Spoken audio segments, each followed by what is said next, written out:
Apple addresses iPhone 15 Pro overheating issue, linked to iOS 17.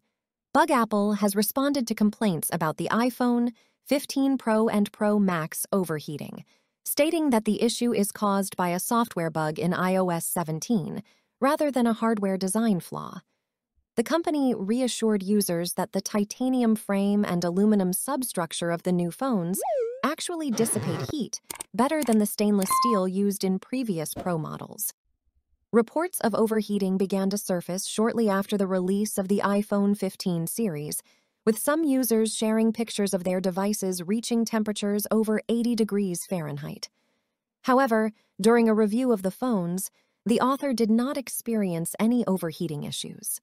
Apple acknowledged that there are certain conditions that can cause the iPhone 15 series to run warmer than expected, such as increased background activity during the first few days after setting up or restoring the device.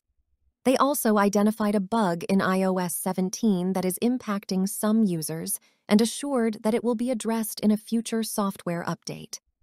Additionally, Apple mentioned that recent updates to third-party apps, including Instagram and Uber, may be contributing to the overheating issue.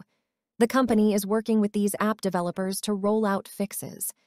In the meantime, Apple provided tips on how to keep the iPhone cool while waiting for a fix. These tips were not specified in the given text.